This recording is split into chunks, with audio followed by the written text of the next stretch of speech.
Vous me confondez avec quelqu'un d'autre, a-t-il dit, le visage blêmissant tandis qu'il essayait d'écarter la femme à ses côtés. Je suis resté figé au milieu de Sacramento Plaza, fixant le fantôme de mon mari, l'homme dont j'avais organisé les funérailles l'année dernière, dont la mort avait brisé notre famille. Greg était censé être mort, disparu dans un accident de bateau, mais il était là, bien vivant, tenant la main d'une autre femme. Je n'ai pas crié, je n'ai pas pleuré.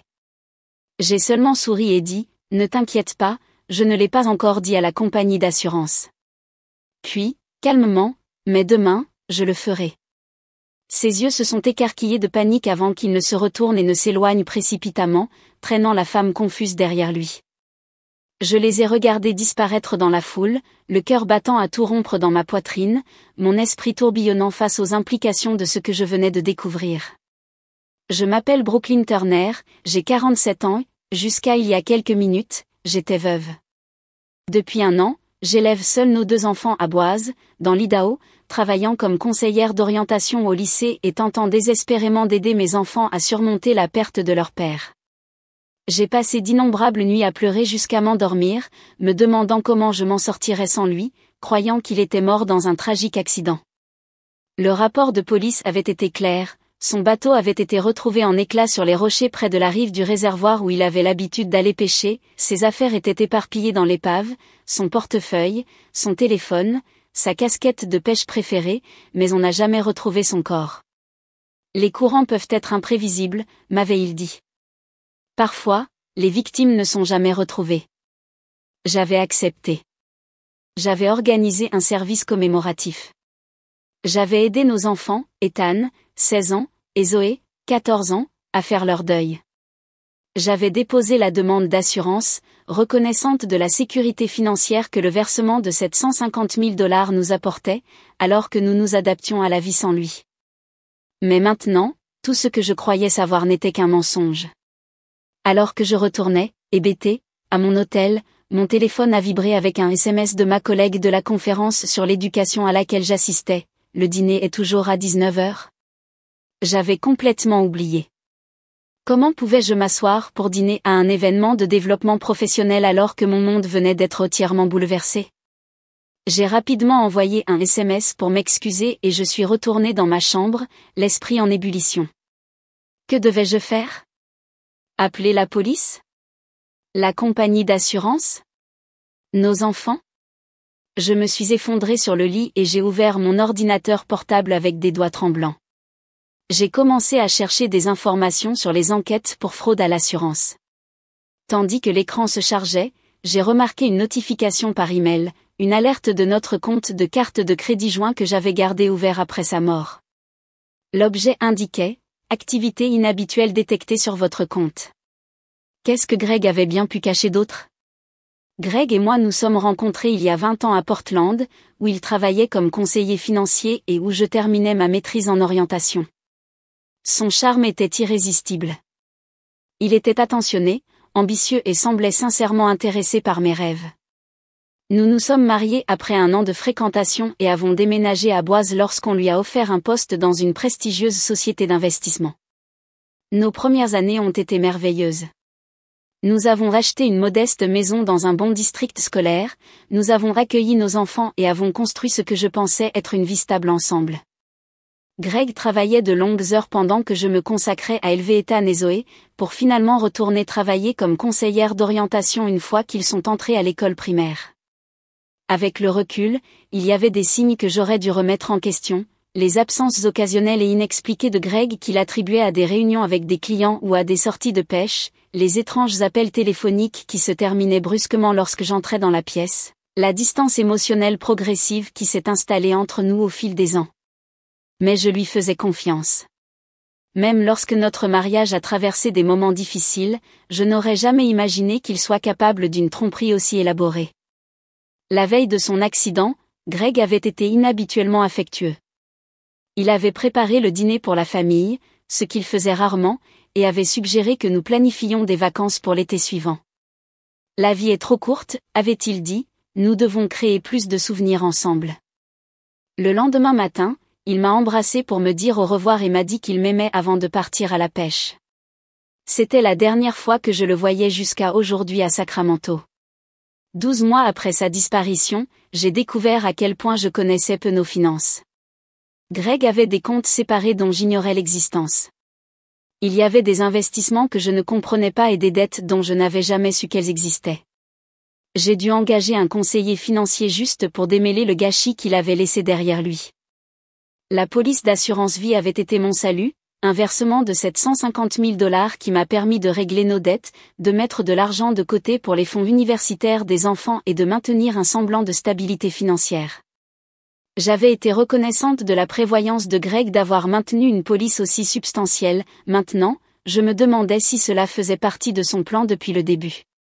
Dans les semaines qui ont suivi l'accident, il y a eu des moments où j'ai remis en question la version officielle, une charge de location de voiture sur notre relevé de carte de crédit daté de 2 jours après sa disparition, que la société a prétendu être une erreur. Un ami commun qui a cru avoir vu Greg dans une station-service près de la frontière de l'Oregon une semaine après le service commémoratif, le fait que son passeport n'a jamais été retrouvé parmi ses affaires. À chaque fois, j'ai écarté ces incohérences comme si mon chagrin me jouait des tours. Je voulais croire à l'explication la plus simple, mon mari était mort et j'étais une veuve qui devait ramasser les morceaux. Comme je m'étais trompée. L'alerte de la carte de crédit m'a entraînée dans un gouffre de découverte. Greg avait utilisé notre ancienne carte commune, une carte que j'avais gardée ouverte mais que je surveillais rarement, pour réserver une chambre d'hôtel dans le centre de Sacramento, à seulement 3 pâtés de maison de l'endroit où je logeais pour ma conférence. Ce ne pouvait pas être une coïncidence. Savait-il que je serais ici? Me suivait-il? Les mains tremblantes, j'ai appelé le service des fraudes de la banque, non pas pour signaler une fraude, mais pour recueillir des informations. Oui, la carte est active depuis environ 3 mois, a confirmé la représentante après avoir vérifié mon identité. Il y a eu des frais principalement à Sacramento, mais aussi à Reno et San Francisco. 3 mois. Il utilisait cette carte depuis 3 mois et je ne m'en étais pas rendu compte parce que j'étais concentrée sur la reconstruction de nos vies. J'ai remercié la représentante et j'ai raccroché, puis je me suis immédiatement connectée au compte pour examiner les frais, des factures de restaurant pour 2, des achats dans des bijouteries, des billets pour des spectacles et des événements sportifs. Il ne se contentait pas de survivre, il menait une vie confortable, voire luxueuse, pendant que je faisais des heures supplémentaires pour subvenir aux besoins de nos enfants. Alors que je parcourais les frais, une notification est apparue sur mon téléphone, un rappel que j'avais configuré il y a des mois pour l'anniversaire de la police d'assurance vie de Greg. L'ironie cruelle m'a fait rire amèrement. Demain marquait exactement 1 an depuis le versement de la police. Était-ce pour cela qu'il était à Sacramento? Prévoyait-il de disparaître à nouveau, cette fois avec sa nouvelle petite amie, avant que quiconque ne puisse découvrir sa supercherie? J'ai fait les 100 pas dans la chambre d'hôtel, oscillant entre la rage et le calcul. Si je le signalais immédiatement aux autorités, me croiraient-elles? Quelle preuve avais-je au-delà d'une brève rencontre sur une place bondée? Même les frais de carte de crédit ne prouvaient que quelqu'un utilisait la carte, pas nécessairement Greg lui-même. J'avais besoin de plus. J'avais besoin de preuves irréfutables. Prenant une profonde inspiration, j'ai rouvert mon ordinateur portable et j'ai cherché des détectives privés à Sacramento. J'en ai trouvé un avec de bonnes critiques et j'ai appelé immédiatement. J'ai besoin d'une surveillance sur quelqu'un, ai-je expliqué, ma voix plus ferme que ce à quoi je m'attendais. J'ai des raisons de croire que mon mari prétendument décédé est en vie et séjourne dans un hôtel. L'enquêtrice, une femme nommée Véronica, n'a pas semblé déconcertée par ma demande étrange. Je peux commencer ce soir, a-t-elle dit. Envoyez-moi une photo et toutes les informations que vous avez sur son apparence actuelle et sa localisation. J'ai envoyé la photo la plus récente de Greg d'avant sa mort ainsi que les informations de l'hôtel provenant du relevé de carte de crédit, puis j'ai attendu, vérifiant compulsivement mon téléphone pour toute mise à jour. À 23h23, mon téléphone a vibré avec un message de Véronica, cible localisée. Entrant à l'hôtel avec une compagne. Envoie des photos maintenant. Les images sont apparues sur mon écran quelques instants plus tard. Il n'y avait aucun doute, c'était Greg, le bras autour d'une femme blonde que je n'avais jamais vue auparavant. Il riait en entrant dans le hall de l'hôtel, insouciant et indifférent aux vies qu'ils avaient détruites. Quelque chose s'est durci en moi. Le choc et l'incrédulité qui m'avaient soutenu tout au long de la journée se sont cristallisés en une résolution. Greg n'avait pas seulement simulé sa mort, il avait volé 1 an de ma vie, traumatisé nos enfants et commis une fraude fédérale au passage. Il allait payer pour ce qu'il avait fait. Le matin, Véronica avait compilé un dossier substantiel sur les mouvements de Greg. Elle l'avait suivi jusqu'à un appartement loué à Sacramento, avait découvert qu'il utilisait le nom d'Andrew Miller et avait confirmé qu'il travaillait dans une petite société d'investissement depuis 6 mois. « Que voulez-vous faire de ces informations ?» a-t-elle demandé lorsque nous nous sommes rencontrés pour un café. « Aller à la police ?» J'ai secoué la tête. Pas encore. J'ai besoin de comprendre pourquoi il a fait ça d'abord, et j'ai besoin de rassembler des preuves qui tiendront légalement. C'est intelligent, a acquiescé Véronica. Les enquêtes pour fraude à l'assurance peuvent être compliquées. Sans preuves solides, ce pourrait être votre parole contre la sienne. Elle avait raison. Si je gérais mal cela, Greg pourrait trouver un moyen d'échapper aux conséquences. Je ne pouvais pas laisser cela se produire, pas après ce qu'il avait fait subir à nos enfants. Je dois le confronter directement, ai-je décidé, dans un lieu public, avec des témoins et des caméras de surveillance. Véronica a froncé les sourcils. C'est risqué. Il pourrait fuir une fois qu'il saura que vous êtes sur ses traces. Il ne le fera pas, ai-je dit, me surprenant par ma propre certitude. Son ego ne le lui permettra pas. De plus, j'ai un moyen de pression qu'il ignore. Le moyen de pression était simple, je n'avais dit à personne que je l'avais vu, ni à la compagnie d'assurance, ni aux autorités, ni même à nos enfants. Pour autant que Greg le sache, j'étais encore en train de digérer le choc de notre rencontre, ce qui lui laissait le temps de disparaître à nouveau. Mais je n'avais aucune intention de laisser cela se produire. J'ai passé la journée à formuler mon approche, à répéter ce que j'allais dire. Le soir, j'avais mon plan. La surveillance de Véronica a confirmé que Greg et sa petite amie avaient des réservations pour dîner dans un restaurant chic du centre-ville.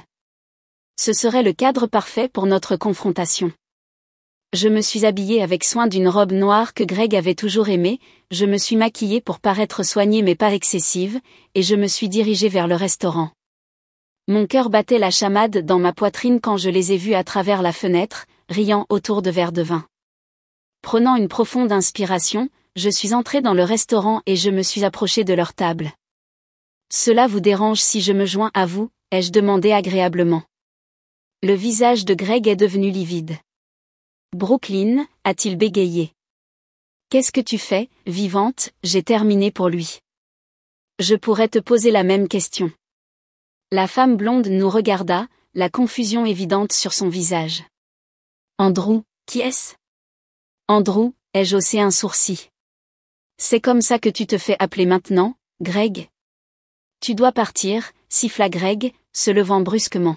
« Tu fais une scène. »« Oh, je n'ai même pas commencé à faire une scène » ai-je répondu calmement, prenant le siège vide à leur table. « S'il te plaît, présente-moi ton ami. » La femme tendit la main avec hésitation. « Je suis Jennifer, et vous êtes ?» Brooklyn Turner, la femme de Greg, ou sa veuve selon l'acte de décès. Les yeux de Jennifer s'écarquillèrent. Quoi ? Andrew, de quoi parle-t-elle ? Greg attrapa le bras de Jennifer. Elle est confuse, allons-y, je ne suis pas confuse, Greg, mais je comprends pourquoi Jennifer pourrait l'être. Je me suis tournée vers elle. T'a-t-il dit qu'il était divorcé, ou a-t-il créé toute une nouvelle histoire quand il a simulé sa mort et abandonné sa famille ? Jennifer se dégagea de l'emprise de Greg. Est-ce que c'est vrai ? Le restaurant était devenu silencieux, les autres convives observant notre drame se dérouler. Greg semblait piégé, ses yeux cherchant une issue.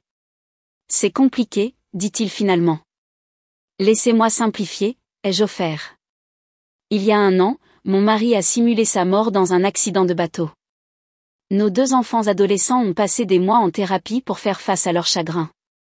J'ai enterré un cercueil vide pendant que la compagnie d'assurance versait 750 000 $ en prestations d'assurance vie, et apparemment, pendant que nous étions en deuil, ils construisaient une nouvelle vie avec vous sous un nouveau nom. Jennifer se leva, secouant la tête avec incrédulité. Tu es mariée et tu as des enfants ? Tu m'as dit que tu n'avais jamais été mariée avant. Jennifer, s'il te plaît, supplia Greg, tendant la main vers elle. Je peux tout expliquer. Mais Jennifer s'éloignait déjà, saisissant son sac à main. Reste loin de moi, menteur pathologique. Elle se tourna vers moi. Je n'en avais aucune idée. Je suis vraiment désolée. Alors que Jennifer se précipitait dehors, le visage de Greg se crispa de rage. Tu es contente maintenant, me lança-t-il. Tu as tout gâché. Non, Greg, ai-je répondu d'une voix égale, tu as tout fait tout seul. Après le départ dramatique de Jennifer, Greg s'est affalé sur sa chaise, ses yeux balayant nerveusement le restaurant à la recherche des nombreux témoins de son humiliation. Baisse la voix, murmura-t-il. Ça ne regarde personne d'autre. C'est drôle, c'est exactement ce que je pensais de notre mariage, ai-je rétorqué, jusqu'à ce que tu en fasses un stratagème de fraude élaboré. Le serveur s'approcha avec précaution, sentant la tension. Tout va bien ici? Juste une réunion de famille, dis-je avec un sourire crispé. Nous aurons besoin d'un moment. Après le départ du serveur, Greg se pencha en avant. Écoute, je sais que ça a l'air mauvais. Mauvais? J'ai ri sans humour. C'est une fraude à l'assurance, Greg. C'est un abandon. Ce sont des années de prison fédérale. Son expression changea, un regard calculateur que je reconnaissais de notre mariage, celui qu'il utilisait en passant de la défense à la négociation. Que veux-tu, Brooklyn? De l'argent. Je peux partager ce qui reste du versement de l'assurance avec toi. Ce qui reste, ai-je répété, incrédule. Tu veux dire l'argent auquel tu n'avais pas droit en premier lieu? L'argent destiné à subvenir aux besoins de tes enfants après ta mort? Greg fit un geste dédaigneux. Les enfants sont pratiquement grands, ils n'ont pas besoin d'eux. Non, je l'ai interrompu, ma voix mortellement silencieuse. N'ose même pas prétendre savoir ce dont ils ont besoin. Tu as perdu ce droit quand tu as choisi de disparaître. Un silence tendu s'installa entre nous. J'ai remarqué que sa main gauche était nue pas d'alliance, bien sûr, mais il y avait une légère trace de bronzage. Il n'était pas Andrew Miller depuis très longtemps. Pourquoi, ai-je finalement demandé. Notre vie ensemble était-elle si insupportable que tu as dû simuler ta propre mort pour y échapper? Greg soupira, passant une main dans ses cheveux, un geste familier qui déclencha une vague de souvenirs désagréables. Il ne s'agissait pas de toi ou des enfants. Je me suis retrouvé dans des problèmes financiers, de mauvais investissements, des gens qui voulaient récupérer leur argent. Alors au lieu d'affronter les conséquences, tu as décidé de disparaître et de nous laisser gérer les retombées émotionnelles? Je vous protégeais, a-t-il insisté. Ce n'était pas le genre de personne qui accepte un non comme réponse. Si j'étais resté, vous auriez pu être en danger. Et l'argent de l'assurance, c'était aussi pour notre protection? Il eut la décence de détourner le regard. J'avais besoin d'un nouveau départ. Le plan était de m'installer, puis de vous contacter, toi et les enfants, une fois que ce serait sûr. Tu t'attends à ce que je croie ça, me suis-je moqué. Tu étais en train de construire une vie avec une autre femme. Jennifer, c'était compliqué. Elle m'a aidé à m'installer ici. Une chose en a entraîné une autre. J'ai secoué la tête avec dégoût. Tu n'as pas changé du tout, tu fuis toujours tes responsabilités, tu blâmes toujours les autres. Greg tendit la main sur la table pour prendre la mienne, mais je me suis retiré. Brooklyn, s'il te plaît, nous pouvons arranger quelque chose. Pense aux enfants. Veux-tu vraiment qu'ils subissent le traumatisme de savoir que leur père est vivant mais qu'il va en prison? La manipulation était si transparente que j'en ai presque ri. Le traumatisme que tu as causé, tu veux dire? Juste à ce moment-là, mon téléphone a vibré avec un message de Véronica, tout est enregistré. Audio et vidéo clairs. Voulez-vous que je reste en attente? Une vague de satisfaction m'a envahi. Greg n'avait aucune idée que Véronica était assise à 3 tables de là, capturant toute notre conversation avec un équipement de surveillance de qualité professionnelle. Son aveu de fraude à l'assurance et de simulation de sa mort était maintenant préservé comme preuve. Je me suis levé, lissant ma robe. Je dois retourner à mon hôtel. J'ai une réunion tôt demain. Greg semblait confus par mon changement soudain. C'est tout? On ne va pas régler ça? Oh, je ne dirai pas ça, ai-je répondu. Je vais régler ça, mais pas de la manière que tu attends. Alors que je me retournais pour partir, Greg m'a attrapé par le poignet. Qu'est-ce que tu comptes faire? J'ai doucement retiré sa main et me suis penché pour lui murmurer à l'oreille. Quand j'ai dit que je le dirais à la compagnie d'assurance demain, j'étais sérieuse. Mais ils ne seront pas les seuls à recevoir un appel. Son visage pâlit. Brooklyn, attends. Au revoir, Greg, ou Andrew, ou qui que tu sois maintenant. Je suis sortie du restaurant la tête haute, laissant mon mari prétendument mort bien vivant mais complètement sous le choc. De retour dans ma chambre d'hôtel, j'ai rencontré Véronica pour examiner les preuves. L'audio et la vidéo étaient d'une clarté cristalline, capturant clairement l'aveu de Greg d'avoir simulé sa mort et sa connaissance du versement de l'assurance. C'est du solide, m'a assuré Véronica. Combiné avec la documentation de sa nouvelle identité et de son emploi, c'est plus que suffisant pour que les autorités agissent. Et les problèmes financiers qu'il a mentionnés, les gens qui voulaient prétendument récupérer leur argent? Véronica a hoché la tête. Je peux creuser ça. S'il y a du vrai là-dedans, cela pourrait ajouter une autre dimension à l'affaire. J'ai hésité, un doute persistant s'installant. Et si Greg avait dit la vérité sur le fait de nous protéger de personnes dangereuses? Étais-je en train de mettre potentiellement nos enfants en danger en l'exposant?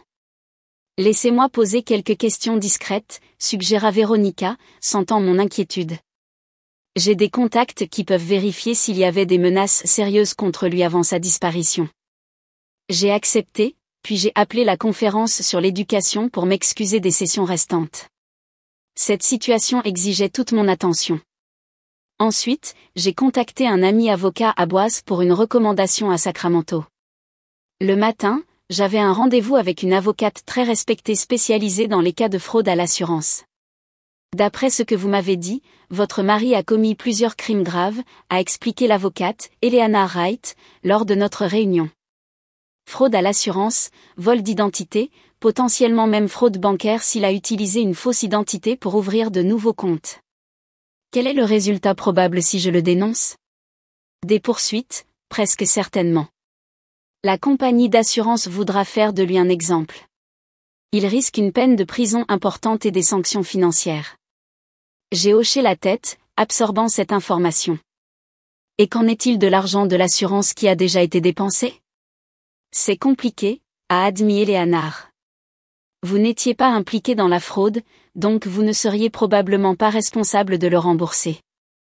Cependant, tout fonds non dépensé pourrait devoir être restitué si la compagnie d'assurance engage une action civile. Mon esprit a parcouru les implications. La majeure partie de l'argent avait servi à rembourser notre hypothèque et à créer des fonds universitaires pour les enfants. C'étaient des dépenses légitimes pour une veuve avec 2 adolescents, mais la question morale persistait. Était-il juste de garder de l'argent obtenu par la tromperie de Greg? Alors que je me débattais avec ces questions, Véronica a appelé avec ses découvertes. J'ai trouvé quelque chose d'intéressant, a-t-elle dit. Avant sa disparition, Greg avait fait des investissements douteux, principalement avec un promoteur qui a ensuite été inculpé pour avoir dirigé un système de Ponzi. Était-il en danger? Pas du genre qu'il a laissé entendre, a précisé Véronica. Il n'avait pas affaire à des criminels violents, mais il était profondément impliqué dans le système, peut-être en tant que participant conscient plutôt que victime. Lorsque le promoteur a été arrêté, Greg a pu craindre d'être le suivant. Les pièces se sont assemblées. Greg n'avait pas simulé sa mort pour nous protéger, il l'avait fait pour échapper à d'éventuelles accusations de fraude sur les valeurs mobilières. L'argent de l'assurance était son filet de sécurité, et nous n'étions que des dommages collatéraux dans son plan d'évasion. Ce soir-là, alors que je me préparais à retourner à Boise, j'ai reçu un autre SMS de Véronica, vous devriez savoir qu'il bouge. Il vient d'acheter un aller simple pour le Mexique, départ demain matin. Mon cœur s'est emballé. Il prévoyait de fuir à nouveau. Avec une clarté nouvelle, j'ai pris mon téléphone et j'ai passé 3 appels successifs, d'abord, à la division des fraudes de la compagnie d'assurance, ensuite, à l'unité des crimes en col blanc du FBI, et enfin à la police de Sacramento. Je m'appelle Brooklyn Turner, ai-je dit à chaque fois. Je dois signaler que mon mari, qui a été déclaré mort l'année dernière, est en réalité vivant et tente de fuir le pays. Après avoir raccroché le dernier appel, un calme étrange s'est emparé de moi. Quoi qu'il arrive ensuite, quels que soient les défis qui nous attendaient, mes enfants et moi, nous les affronterions avec la vérité, aussi douloureuse soit-elle. Les jours de fuite de Greg étaient terminés. Greg a été arrêté à l'aéroport le lendemain matin.